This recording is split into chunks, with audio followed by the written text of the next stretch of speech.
7 agora, passe adiante. Quando Jim Stiglar fazia pós-graduação em psicologia, ele foi ao Japão estudar diferentes métodos de ensino. Um dia, ele se viu em uma aula de matemática, nos fundos de uma sala cheia de crianças de 10 anos. O professor tentava ensiná-las a desenhar cubos tridimensionais, e um menino tinha muita dificuldade, produzindo formas que pareciam deformadas. O professor chamou o menino para a frente da sala e pediu que ele fizesse o desenho no quadro. Aquilo surpreendeu Stiglar. Nas salas de aula americanas não se costuma dar destaque à criança incapaz de fazer algo. Isso humilharia ainda mais a pobrezinha. O menino japonês se pôs a desenhar na frente de todo mundo, e mesmo assim não conseguia acertar. Em intervalos de alguns minutos, o professor se virava para a turma e perguntava o que eles achavam do desenho do menino, e os colegas de classe abanavam a cabeça em desaprovação dizendo, não, ainda não está certo. Com o tempo, Stiglar notou que ele mesmo estava ficando ansioso e tinha começado a suar. Eu entrei na pele daquele menino, ele disse. Pensei, mais um pouco e esse menino vai cair no choro. Mas o menino não chorou. Ele continuou desenhando, calmamente, com determinação. Até que acertou. A turma toda irrompeu em aplausos enquanto o garoto voltava à carteira com um enorme sorriso, orgulhoso de sua conquista. Stiglar, hoje professor de psicologia da Universidade da Califórnia, em Los Angeles, chegou à conclusão de que a profunda diferença nos métodos pedagógicos do Ocidente e do Oriente afeta enormemente a confiança. É tudo uma questão de empenho. Nos Estados Unidos, segundo Stiglar, vemos a dificuldade como um sinal de que a pessoa simplesmente não é muito inteligente. As pessoas que são inteligentes não têm dificuldades, elas entendem naturalmente. Nas culturas asiáticas, as dificuldades tendem a ser vistas mais como uma oportunidade. Todos os pais poderiam aprender essa lição, assim como todas as pessoas em posição de orientar os jovens.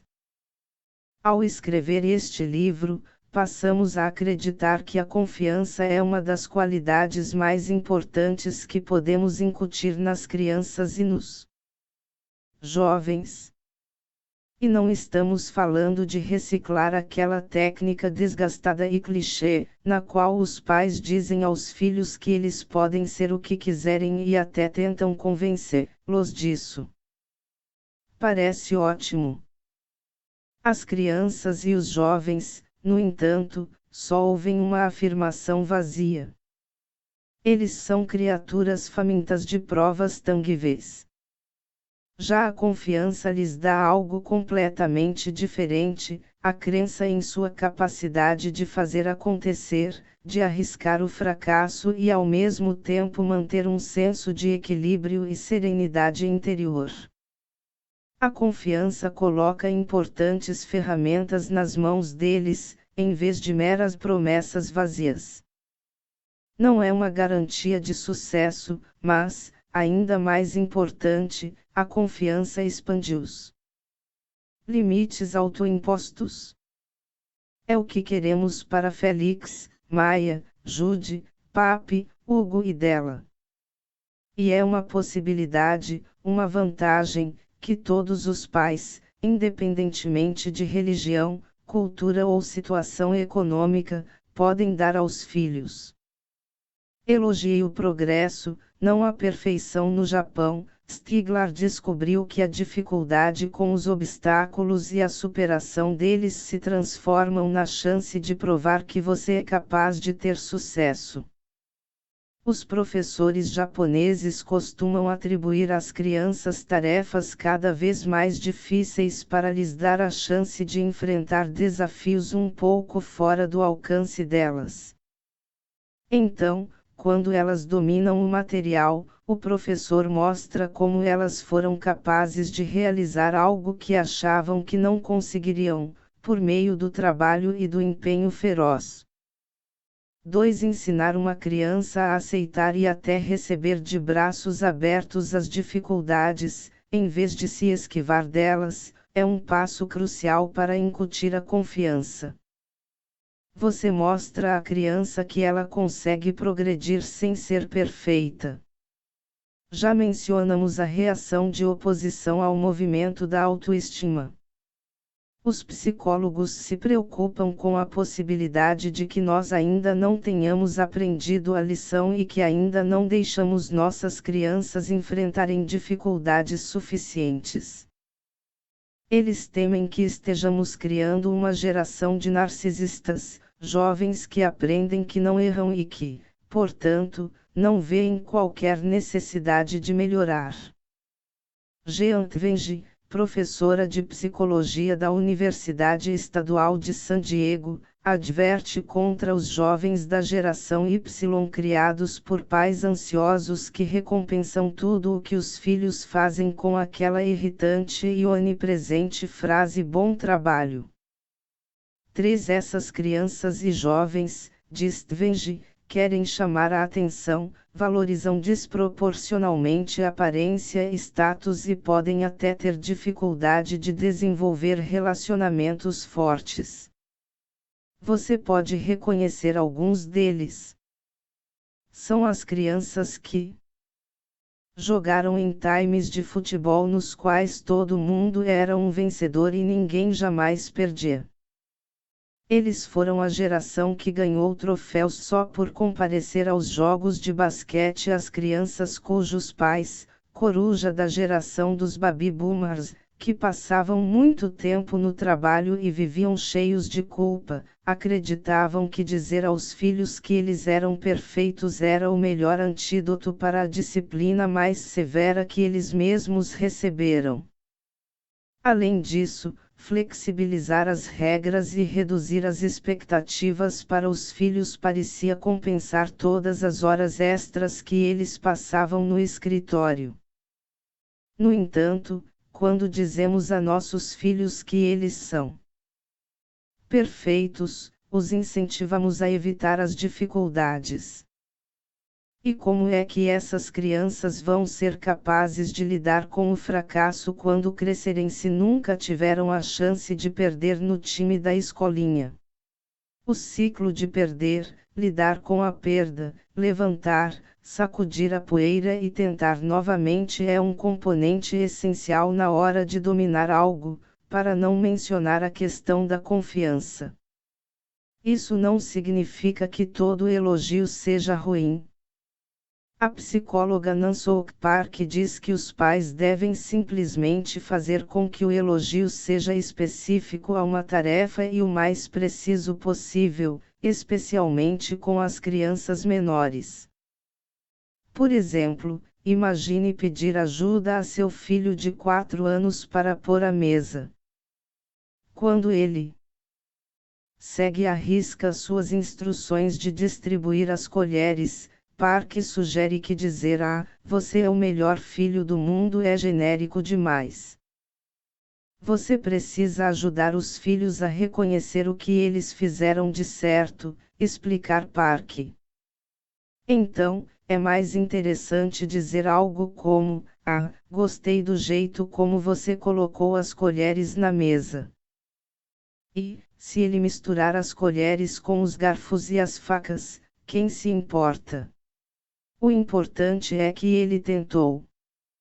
Então, deixe seus filhos bagunçar os talheres, cair da bicicleta, despencar do trepa no parquinho. Por sua vez, tente não ficar tão ansiosa com isso. O modo como você pode ajudar a desenvolver, no seu filho, um espírito de independência e uma aptidão ao risco. Cat sempre se orgulhou de pressionar os filhos a andar com os próprios pés. Ela acha que essa é uma das maiores diferenças entre seus amigos britânicos e seus amigos americanos. Os americanos são mais protetores e se envolvem mais nas minúcias da vida dos filhos. Os britânicos interferem menos. Eles ainda não se livraram completamente da filosofia vitoriana de que as crianças devem ser vistas, mas não ouvidas. No entanto, quando percebeu que na verdade quase não deixa os filhos fracassarem, ela ficou chocada com a dificuldade que teve de seguir esse conselho. Às vezes eles me procuram em pânico 15 minutos. Antes de o ônibus escolar passar, aos prantos, dizendo que se esqueceram de fazer uma parte da lição de casa. Uma parte de mim sempre pensa em dizer, azar o seu, você deveria ter se lembrado disso ontem à noite, quando estava ocupado assistindo à TV.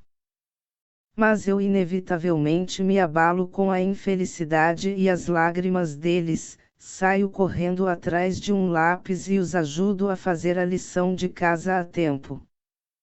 Incapazes de suportar o sofrimento dos nossos filhos, resolvemos os problemas para eles na escola, nos esportes, nas amizades. Mas, com o tempo, eles vão ficando cada vez mais dependentes de nós e se acostumam a ver as dificuldades simplesmente desaparecendo diante de seus olhos, como um passe de mágica.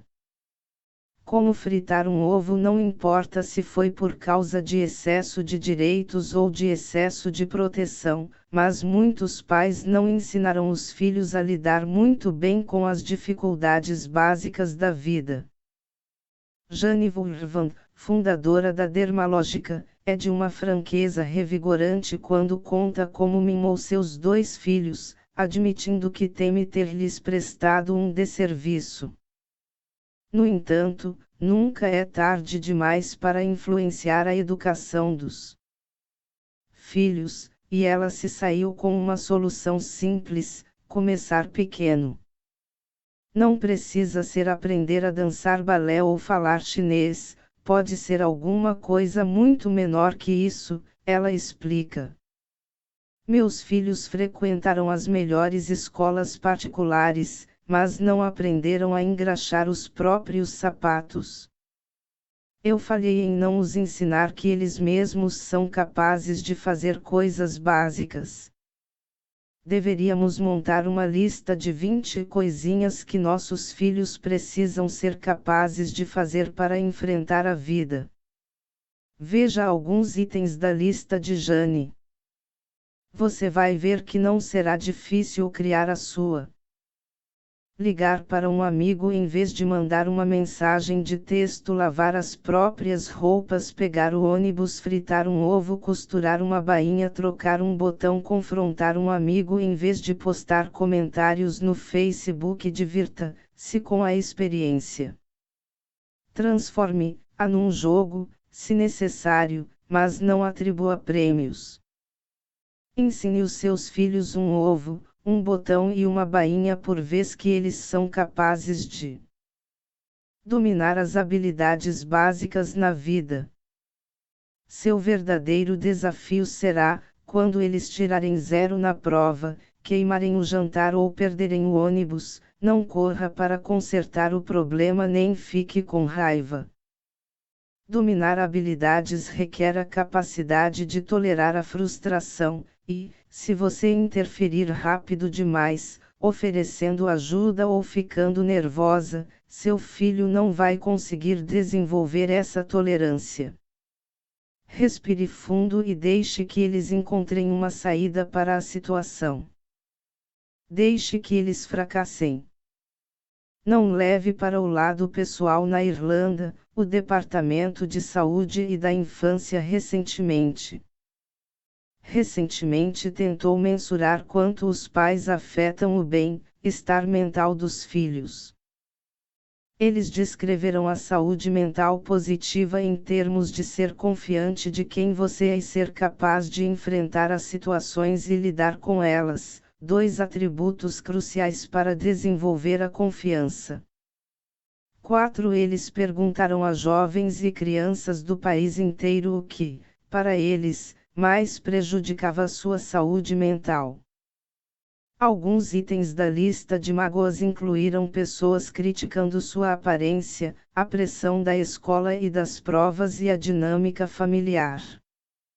Um dos fatores da dinâmica familiar que esses jovens e crianças consideraram mais danoso foi esperar que correspondamos às expectativas dos pais, porque nossos pais às vezes esperam que a gente viva o sonho deles.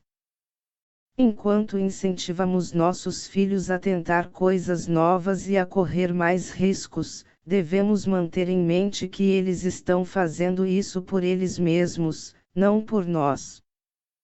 Vemos isso acontecendo o tempo todo, pais cujo próprio status parece depender do desempenho do Joãozinho ou da Mariazinha. Esses são os pais que quase matam os filhos de vergonha discutindo aos berros com o juiz no campo de futebol. Ou ainda aqueles mais bem-intencionados, mas potencialmente tão danosos quanto, que passam horas e horas estudando com os filhos adolescentes antes de uma prova importante, achando que só estão orientando, quando na verdade são incapazes de encarar a possibilidade de o filho não ser o melhor aluno da classe. E todo mundo conhece aquelas histórias de terror nas quais os pais comparecem à primeira entrevista de emprego com os filhos. O que você precisa saber é que seus filhos aprendem observando seu exemplo.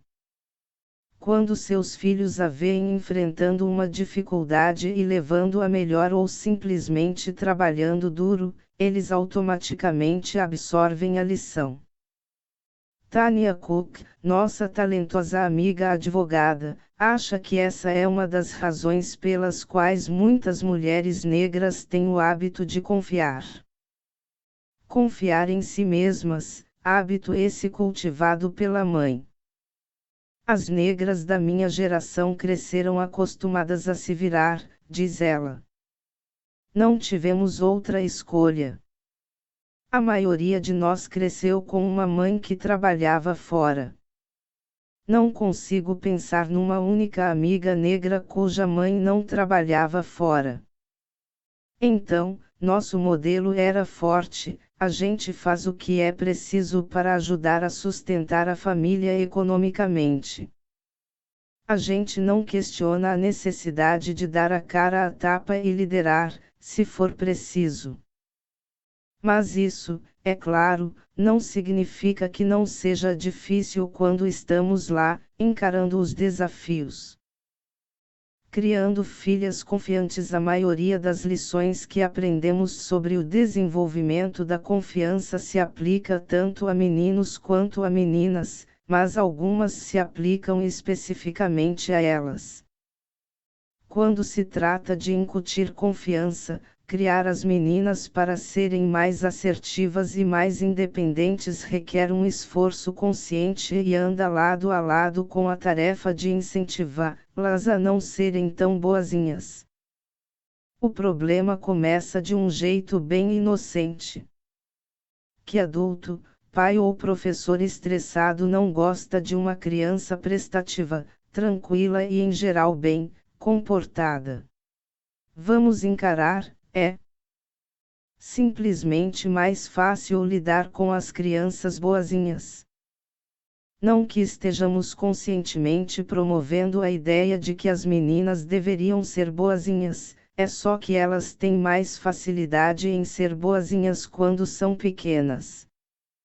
Como vimos no capítulo 4, o resultado é que as meninas, conscientemente ou não, logo aprendem que ser boazinhas é um jeito fácil de receber elogios.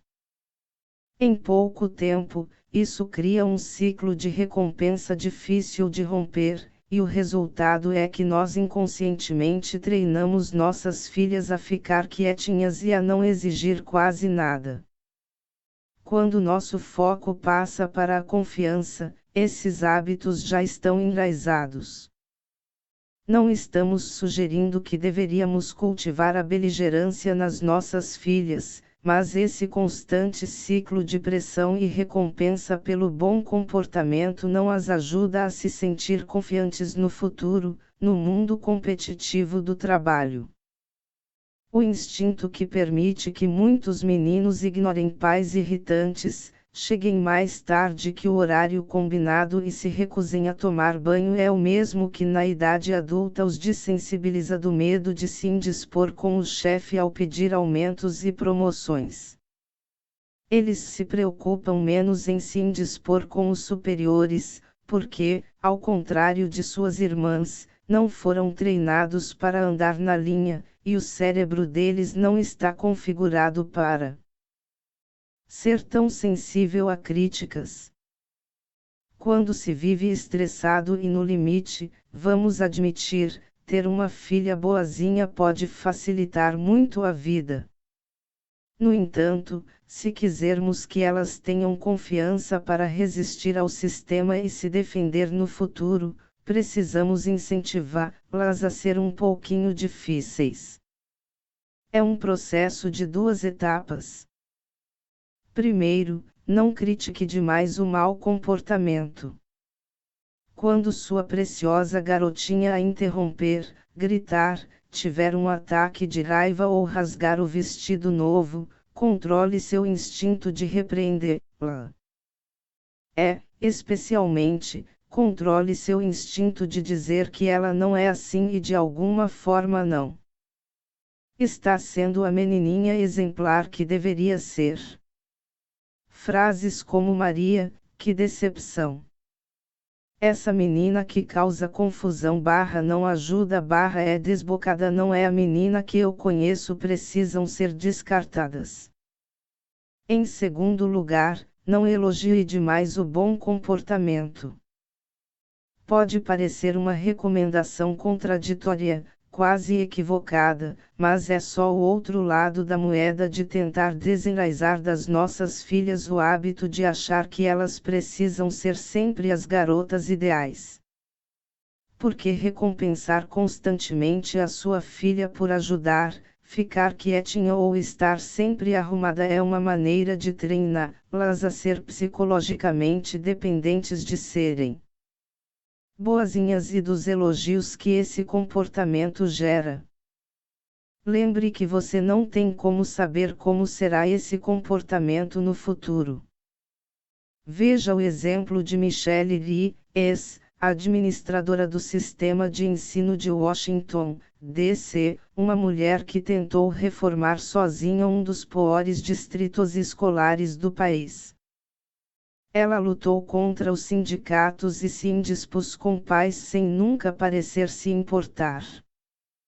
Isso lhe deu um poder considerável. Eu não dou a mínima se as pessoas gostam ou não de mim, e tudo indica que elas nunca gostaram, diz Lee, rindo. No auge da revolta das escolas públicas de Washington que Lee supervisionou, quando ela era criticada duramente na imprensa.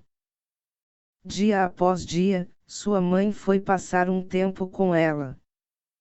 Um dia, sua mãe ligou a TV e viu imagens de pessoas gritando com a filha em uma reunião do conselho escolar. Ela desligou a TV, abriu o Washington Post e encontrou uma página dupla com os mesmos comentários cáusticos de pais e professores. Quando sua filha chegou em casa naquela noite, sua mãe ansiosa a encontrou na cozinha fazendo um sanduíche de pasta de amendoim. Ela entrou na cozinha e perguntou baixinho: "Tudo bem com você?" Eu respondi: "Tudo bem." Recorda Lee. E minha mãe disse: "Sabe, quando você era pequena, eu nunca me importava com o que as pessoas pensavam de você. Sempre achei que você seria uma Adulta antissocial, mas agora eu vejo que você aproveitou bem a lição. Nós também percebemos que a confiança não se manifesta do mesmo jeito em todas as crianças. Cat tem 2 filhas, Maya e Papi, que são a prova viva de que a autoconfiança pode se expressar de maneiras muito diferentes. A adolescente Maya é afável e prestativa, mas também é muito decidida, e até teimosa. Ela definitivamente é uma líder que, a seu próprio estilo não confrontador, não se deixará se dissuadir pelos colegas nem pelos pais. Seja no que se refere ao namoro ou ao uso de drogas, ela é muito segura do que quer e não tem necessidade de seguir a opinião do grupo. A confiança de Maya é tranquila, porém sólida. Já Papi, sua irmã mais nova, é confiante de um jeito completamente diferente, muito mais provocativo. Eu nunca tinha visto uma criança que dizia não com tanta convicção até a Papi nascer, diz Cat. Meus outros 3 filhos foram bem mais tranquilos. Mas Papi não está nem aí para o que as pessoas pensam dela, nem eu, nem os professores, nem a irmã, nem seus irmãos mais velhos. Ela não tem interesse de agradar ninguém. Se estiver com raiva de você, ela diz na sua cara. Se não gostar de alguém, ela não esconde isso. Se você sugerir um plano de que ela não gosta, ela simplesmente se recusará a fazer. Ela não vê nenhum problema em expressar todas as suas emoções, o tempo todo. Às vezes, é exaustivo, e essa atitude com certeza demanda muita atenção, mas ela sem sombra de dúvida é uma garota confiante. Desencoraje a perfeição absurda. Fazer de tudo para ser uma menina boazinha na infância planta as sementes para tentar ser perfeita na idade adulta. As meninas internalizam a lição de que precisam fazer tudo certo para chegar ao topo da classe, o que leva ao perfeccionismo. No entanto, isso acaba sufocando as verdadeiras realizações. O perfeito é o inimigo do bom. É também o inimigo da confiança. O perigo é particularmente grave para todas aquelas meninas que acham que precisam se destacar para ter algum valor. Em seu livro Supergirls Speak Outubro, Inside the Secret Crisis of Overachieving Girls, algo como as supergarotas abrem o jogo, revelando a crise secreta das garotas fora de série, Liz Funk descreve como muitas garotas de hoje levam o desafio de serem extraordinárias até entrarem em colapso. 5. As garotas fora de série acham que vão atingir todos os seus objetivos mergulhando incansavelmente no trabalho, mas na verdade não estão se saindo tão bem quanto se sairiam se apenas relaxassem um pouco. Quando são promovidas no trabalho, são essas garotas que assumem projetos demais porque acreditam serem as únicas capazes de realizá-los a contento.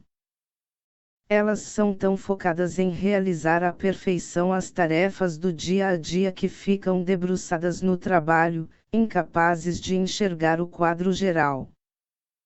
Convencidas de que o caminho que escolheram é o correto, elas em geral não ouvem a opinião alheia e acabam se indispondo com os colegas ao mesmo tempo que não conseguem progredir. Isso não é confiança, é um sentimento de superioridade moral míope e isolacionista. Veja algumas ideias para desencorajar o perfeccionismo na sua filha. Elogie-a moderadamente, não excessivamente. Dizer parabéns por se empenhar tanto nisso é muito melhor que você é a melhor aluna do mundo. Ajude sua filha a se sentir satisfeita quando deu o melhor de si, sem comparar o desempenho dela ao dos outros. Mostre à sua filha que você também não é perfeita. Quando você cometer um erro, não tente escondê-lo. Depois mostre que o mundo não acabou só porque você pisou na bola. Saber levar as coisas na esportiva sempre ajuda. Rir dos seus próprios erros vai encorajar a sua filha a perceber que ela também pode rir dos erros dela. Um toque de humor e perspectiva ajuda a enfraquecer o impulso perfeccionista. Conversem sobre fracassos do passado que deixaram de doer ou obstáculos que ela superou. É uma boa maneira de incutir perspectiva e resiliência. Fora com o cor, de Rosa Lego, a famosa fabricante de brinquedos, teve uma ideia revolucionária em 2011, produzir uma linha de peças cor, de rosa e vendê-las em kits de princesa. Foi uma manobra que se aproveitou dos estereótipos e mostrou-se uma brilhante decisão de negócios. A Lego triplicou o número de meninas que compram seus blocos de montar e diminuiu consideravelmente a diferença entre meninos e meninas que costumam brincar com os produtos da empresa. Quando enfrentamos a perspectiva de empresas ganhando bilhões de dólares ao colocar as meninas em uma categoria cor, de rosa, para não mencionar nossos próprios preconceitos inconscientes, pode ser ainda mais difícil reverter essas correntes culturais. No entanto, para que as meninas desenvolvam a confiança que os meninos parecem ter tão naturalmente, precisamos derrubar o estereótipo e mostrar às nossas filhas que elas podem muito bem ser engenheiras, mestras da tecnologia e gênias das finanças. Vejamos o exemplo da ciência e da matemática. Um relatório de 2009 da Organização para a Cooperação e Desenvolvimento Econômico, OCDE, o clube dos países mais desenvolvidos do mundo, demonstrou que menos de 5% das meninas esperam trabalhar em engenharia e ciência da computação quando crescerem. A porcentagem de meninos é de 18%. 6. Como esses dois campos se baseiam em robustas habilidades matemáticas, seria possível supor que as meninas não estão indo tão bem em matemática. Mas não é o caso. O relatório confirma que quase não há diferença entre as notas dos meninos e das meninas em resolução de problemas. Inclusive, em alguns países, Islândia, Noruega e Suécia, as meninas tiveram um desempenho melhor que os meninos, e só em Macau, uma região administrativa da China, é que os meninos tiraram notas melhores. As meninas são perfeitamente competentes em matemática. Elas só acham que não são. Com efeito, o relatório da OCDE confirma tudo o que descobrimos sobre meninas, competência e confiança. Em quase todos os países, as meninas tenderão a relatar níveis mais baixos de autoeficácia relacionada à matemática que os meninos, afirmou o relatório, enquanto os meninos tenderão a ter uma visão mais positiva de suas habilidades que as meninas. Elas relataram consideravelmente mais sentimentos de ansiedade, impotência e estresse em aulas de matemática que os meninos em 32 dos 40 países. Mesmo se nossas filhas gostarem de Legos cor, de rosa ou vestidos cheios de babados, nada nos impede de conduzi-las na direção da matemática e da ciência. Só precisamos mudar o modo como elas se relacionam com essas áreas. Algumas dicas: crie para a sua filha narrativas que a coloquem num mundo científico.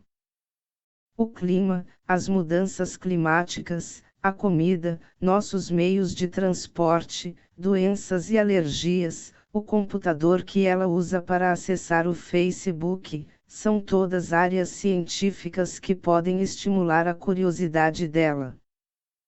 Professores constataram que, quando as meninas chegam ao ensino médio, elas são muito mais abertas a estudar ciências quando essa disciplina é integrada aos estudos sociais do que quando é apresentada como uma matéria independente. Não caia na armadilha de depreciar a sua própria habilidade em matemática, nem de brincadeira. Quantas mulheres você ouve dizer: "Ah, eu sou uma negação em matemática"? Essa autoavaliação reforça o falso estereótipo de que as meninas são boas em redação e os meninos são bons em matemática.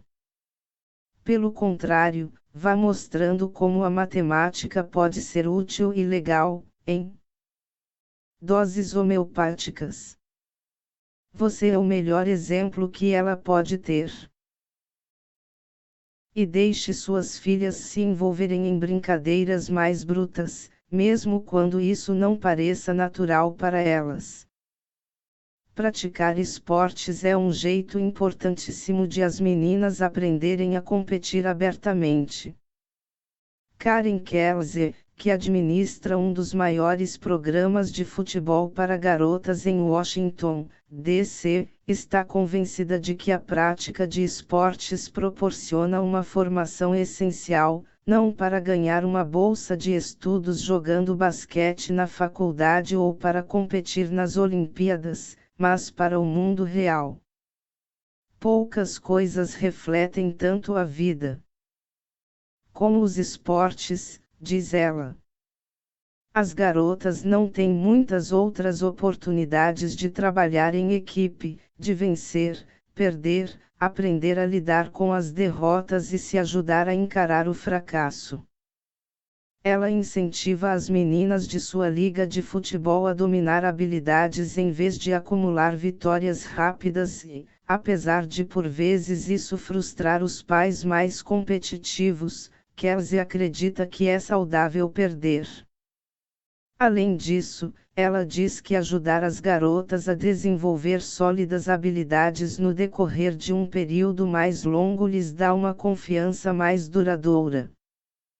Ela teme que, ao chegar ao ensino médio, muitas garotas vão deixar de praticar esportes competitivos porque o intenso foco em vencer em detrimento do desenvolvimento para o futuro afasta as atletas potenciais. Se as suas filhas praticam um esporte, não as deixe desistir quando elas depararem com dificuldades. Ninguém é perfeito. Comece, se possível, quando elas ainda forem pequenas. É mais fácil se acostumar a trombar com os outros aos 4 anos do que aos 10, e, para as meninas, pode ser ainda mais difícil se acostumar com as trombadas em campo ou na quadra.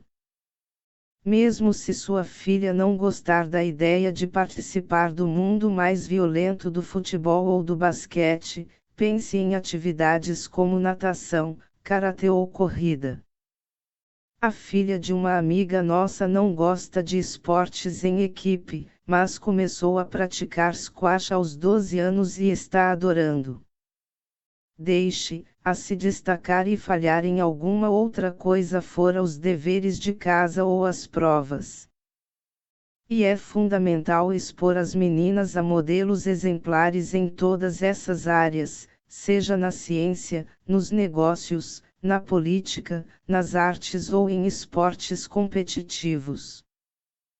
Os exemplos abrem uma janela para possibilidades concretas e incentivam nossas filhas a se empenhar para atingir um objetivo tangível representado por um ser humano de verdade, um rosto feminino, em vez de almejarem uma fantasia questionável, corporificada por um pedaço de plástico usando um vestido de cetim e uma tiara brilhante. Claire sentiu todo o poder dos modelos exemplares quando fazíamos as pesquisas para este livro. Ela levou dela para assistir ao treino do time de basquete Mystics. Dela é uma ávida jogadora de basquete e foi vestida a caráter, inclusive levando a própria bola. Ela só tinha visto jogadoras adultas de basquete na TV e, quando viu o Mystics ao vivo e a cores, ficou boquiaberta com todas aquelas mulheres ágeis, musculosas e altas na quadra. Pouco tempo depois, Claire e Della foram ao banheiro. Della normalmente não é do tipo que fica se arrumando no espelho, mas parou diante de um espelho para se olhar, de cima a baixo, de um jeito que Claire nunca tinha visto ela se olhar. Ela estava se avaliando virando-se um pouco na frente do espelho, fazendo fintas com sua bola de basquete, claramente contemplando o que precisaria fazer para chegar lá com base no que tinha acabado de ver. Claire lembra. Meia hora de exposição àquelas jogadoras pode ter aberto uma porta mental. Com um aceno de cabeça em aprovação ao que viu no espelho, ela se virou e disse: "Vamos lá, mamãe. Vamos voltar lá. Seja amável, franca e firme. Grande parte das lições que podemos transmitir às nossas filhas também se aplica às outras mulheres da nossa vida. Às vezes basta explicar para a pessoa que ela tem a escolha de ser confiante. O simples fato de se conscientizar disso já basta para incitar algumas mulheres que você conhece a reforçar as reservas de confiança. Mas, em geral, elas precisarão de conselhos mais práticos. Então, como convencer todas essas amigas, colegas, jovens e crianças de que, no fundo, são talentosas, mas incapazes de acreditar em si mesmas e que podem ter sucesso? Um bom primeiro passo é encorajar as mulheres a reconhecer e falar mais de seus sucessos. Pesquisas demonstram que isso não só nos ajuda a mudar nossa forma de pensar, como também leva diretamente a mais sucessos no trabalho. Um levantamento conduzido pela Catalyst em 2011 com 3.000 pessoas com diploma de MBA analisou o que acontecia quando as mulheres aplicavam as 9 estratégias de uma profissional ideal mítica: deixar claro suas metas profissionais, pedir atribuições de alta visibilidade e se dedicar a construir relações com o chefe, por exemplo. 7 ou 8 dessas estratégias não fizeram diferença alguma. No entanto, uma se mostrou muito eficaz: revelar suas realizações e conquistas aos superiores. De acordo com a Catalyst, as mulheres que empregaram essa estratégia avançaram mais, se sentiram mais satisfeitas com sua carreira profissional e tiveram mais aumentos salariais que as mulheres menos focadas em chamar a atenção para seus sucessos. As mulheres não têm razão alguma para se envergonhar de pavonear seus sucessos. Os homens do escritório fazem isso o tempo todo. Um homem normalmente se sente muito confortável entrando na sala do chefe com um grande sorriso e um aperto de mão cordial enquanto se vangloria de sua incrível conquista. Conquista? Explique para suas amigas que elas precisam ostentar as realizações delas e que os superiores na verdade querem saber dos sucessos de sua equipe. Elas podem fazer propaganda de suas realizações sem parecer arrogantes ou vaidosas. Você ficou sabendo que ganhamos o prêmio de direção criativa. Estou tão orgulhosa da minha equipe. Madeleine Albright, ex-secretária de Estado dos Estados Unidos, costuma dizer que o inferno tem um lugar especial reservado para as mulheres que não ajudam as outras mulheres. Felizmente, muitas mulheres em cargos de chefia estão fazendo o que podem para orientar suas protegidas. Elas sabem que seu sucesso será avaliado pelos talentos que elas deixarão em seu lugar. Christine Lagarde, a diretora-geral do FMI, claramente se orgulha da confiança que ela pode ajudar a desenvolver. As mulheres em posições de liderança têm o dever, para com a comunidade, de incentivar as contribuições das mulheres. Ela conta que, em reuniões ou coletivas de imprensa, costuma procurar as mulheres que têm medo de levantar a mão. A linguagem corporal e o contato visual mostram que a mulher está preparada, mas ela simplesmente não se atreve a levantar a mão ou contribuir para a discussão. E é nesse ponto que Lagarde interfere. Interfere e se dirige diretamente a essa mulher. Você, aí no fundo, quer dizer alguma coisa. Vamos lá, entre na discussão. E é uma beleza, Lagarde diz, com seu grande sorriso característico. Lagarde também já está farta de homens lhe dizendo que gostariam muito de promover mulheres, mas que simplesmente não conseguem pensar em nenhuma mulher qualificada para um cargo tão elevado. Então ela criou a lista. Ela sempre tem na bolsa uma lista com o nome de mulheres qualificadas que ela considera extremamente valiosas para qualquer organização. Quando um homem lhe diz que simplesmente não consegue encontrar candidatas mulheres para um cargo elevado, a lista sai da bolsa. É ótimo poder contar com o endosso de mulheres poderosas, mas um jeito mais prático de desenvolver a confiança no dia a dia é pressionar as mulheres a tentar algo novo ou determinar metas um pouco mais ambiciosas. Às vezes, deixamos que nosso desejo de ser gentis e solícitas nos impeça de sermos frecas. Claire tem uma amiga extremamente talentosa que ficava falando em abrir o próprio negócio, mas nunca tinha coragem de fazê-lo. Em vez de agir, ela só ficava identificando obstáculos. Ela ainda não encontrou um parceiro de negócios perfeito, os clientes estariam na Europa, ela não quer fazer um empréstimo para levantar o capital inicial. Durante vários anos, Claire reagiu com palavras gentis e solidárias até que um dia ela foi direta e disse à amiga que estava farta de ouvir desculpas. Claire ficou com medo de sua amiga nunca mais querer falar com ela, mas sua franqueza acabou sendo o catalisador que finalmente a levou a agir. Nós, mulheres, temos a vantagem de sermos muito solidárias e solícitas, mas às vezes a amiga ou colega só precisa de um empurrãozinho.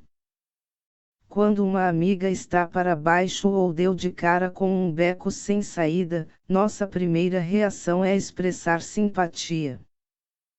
Quando elas estão se sentindo mal consigo mesmas, nosso instinto protetor entra em ação, e, na tentativa de botar a pessoa para cima, dizemos coisas como você é especial, não precisa mudar nada e sugerimos que elas se sentirão melhor se repetirem esse mantra.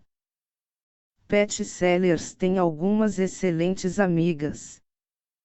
Ela demorou a lhes dar ouvidos, e elas passaram alguns anos no pé dela dizendo sem meias palavras que ela precisava de uma promoção, que ela não estava sendo valorizada no trabalho.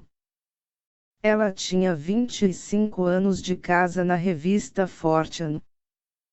Além de ser a editora-geral encarregada de muitas das entrevistas mais importantes da revista, ela era responsável por criar e supervisionar o encontro anual das Mulheres mais poderosas da Fortune, que se tornou um enorme sucesso. Pat queria estender suas fronteiras, mas temia sugerir uma promoção aos seus superiores. Afinal, ela já tinha um emprego excelente. Para que mexer num time que estava ganhando? Finalmente, as amigas e sua própria voz interior a convencerão. Eu quase tinha um ataque de nervos só de pensar na reunião, ela lembra.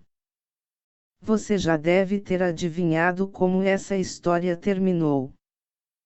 Pat recebeu uma grande promoção, um novo cargo e um grande aumento. Hoje ela é responsável por todos os eventos ao vivo da Time Inc. Não sei o que eu estava pensando naqueles anos. Anos, que levei para criar coragem, ela confessa. Será que pensei que seria demitida se sugerisse uma promoção? Acho que era disso que eu tinha medo. Ela faz uma pausa, pensando. Acho que eu pensei que, se pedisse mais, eles me demitiriam. Depois de ter passado um bom tempo convivendo profissionalmente com Pat, ficamos pasmas ao saber que ela tinha passado por um dilema como esse. Mas, no fim, o incidente lhe deu uma enorme injeção de confiança. Desde que eu pedi a promoção e consegui, tenho a sensação de que os chefes me valorizam muito mais do que antes. Lição aprendida. Só para resumir. Realidade, os chefes sem dúvida acham que ela tem um enorme valor para a empresa. Ela já conquistou o direito de pedir uma promoção. Na cabeça dela, se pedir uma promoção, ela pode ser demitida. Foi estarrecedor, chocante, atordoante e todas as demais palavras que usamos inúmeras vezes para expressar o nosso espanto constatar que o sistema de autoavaliação interna das mulheres pode ser tão falho. É uma maluquice. E é por isso que amigas, conhecidas e até desconhecidas precisam ser mais sinceras e diretas umas com as outras. Todas aquelas mensagens vazias do tipo você é a melhor podem não ser tão eficazes, no fim das contas. Alguns anos atrás, Joanne Wood, professora de psicologia da Universidade de Waterloo, conduziu um estudo que revelou que autoafirmações positivas como eu sou incrível, eu sou perfeita e mereço ser amada na verdade podem fazer mais mal do que bem. Wood e sua equipe conduziram um estudo no qual pediram aos participantes que respondessem às 10 perguntas da escala de autoestima de Rosenberg. Depois, eles dividiram os participantes em 3 grupos, dependendo da pontuação na escala. As pessoas com a pontuação mais baixa na escala de Rosenberg foram alocadas ao grupo de baixa autoestima, enquanto as de pontuação mais alta foram alocadas ao grupo de autoestima elevada e as pessoas entre esses dois extremos foram alocadas ao grupo de autoestima intermediária. Os participantes que ficaram entre os dois extremos foram aleatoriamente alocados para realizar uma de 2 tarefas. Pediram a eles que repetissem continuamente para si mesmos a frase sou uma pessoa que merece ser amada por 4 minutos ou que anotassem o que pensavam e sentiam por um período de 4 minutos. Os resultados do estudo revelaram que as pessoas do grupo de baixa autoestima que repetiram o mantra sou uma pessoa que merece ser amada se sentiram pior consigo mesmas em comparação às pessoas de baixa autoestima que anotaram seus pensamentos e sentimentos reais. Wood acredita que isso tenha resultado da diferença entre o que os participantes foram instruídos a sentir e o que eles realmente sentiram. Repetir afirmações vazias só serviu para enfatizar quanto o que eles de fato sentiam estava longe de um estado de espírito ideal. O exercício fez com que eles se sentissem duplamente fracassados. Então, em vez de ficar dizendo à sua amiga que ela é especial, tente encorajá-la a agir. Normalmente, basta uma sugestão, um comentário de uma amiga ou colega de trabalho. Você deveria pensar em concorrer àquele cargo na Câmara Municipal. Tenho certeza de que você dá conta de um cargo de supervisão. Você deveria se oferecer. Podemos nos ajudar ainda mais nos dando permissão para agir. Um empurrãozinho pode ser tudo de que precisamos. Às vezes, recebemos esse empurrãozinho quando menos esperamos. O poder até mesmo de uma imagem fugaz das possibilidades pode ser fundamental para incutir a confiança. Se você é uma mulher em posição de autoridade, pode apostar que outras mulheres e garotas vão observar você. Você passa a ser um exemplo só de ser quem você é e por ter a posição que tem. É importante se conscientizar de que o que elas veem em você pode mudar a vida delas. Isso se aplica às mulheres americanas e até mais em alguns outros países do mundo. Fomos lembradas disso numa visita ao Departamento de Estado, ocasião na qual fomos convidadas para conversar com 200 mulheres do mundo inteiro, todas líderes em ascensão em seus respectivos países. Estávamos lá para falar sobre o poder cada vez maior das mulheres no trabalho, mas o que encontramos foi uma verdadeira lição de humildade e um lembrete da sorte que tivemos. Eram mulheres que abriram negócios, concorreram a cargos no parlamento e enfrentaram a opressão política. Uma a uma elas foram ao microfone e falaram sobre a vida que queriam para si e para seu país. Elas se mostraram particularmente interessadas e perplexas com o fato de nossos respectivos maridos apoiarem nossa carreira e até ajudarem nas tarefas domésticas e na criação dos filhos. É sempre bom nos lembrar disso na próxima vez que tivermos a tentação de nos queixar. Depois da discussão em grupo, conversamos com Eunice Musa, Napolo, de Malawi, que nos falou sobre a mulher que mudou sua vida sem perceber. Eunice foi criada num pequeno vilarejo africano. Ela nunca imaginou que um dia iria para a escola, muito menos que teria um emprego. Não é o que as meninas do vilarejo faziam no país dela. Ela imaginava que se casaria aos 12 ou 13 anos, teria filhos e trabalharia incansavelmente para dar uma educação aos meninos. Até as meninas de 6 anos acordam de manhã, vão buscar lenha, fazem o café da manhã para os meninos irem à escola, ela nos contou, sem um pingo de autopiedade. No entanto, um dia, ela viu algo extraordinário, uma mulher dirigindo um carro. Eunice nunca tinha visto ou imaginado nada parecido. No vilarejo, era impensável ver uma mulher ao volante de um carro. Era um ato inimaginável de independência, confiança e coragem.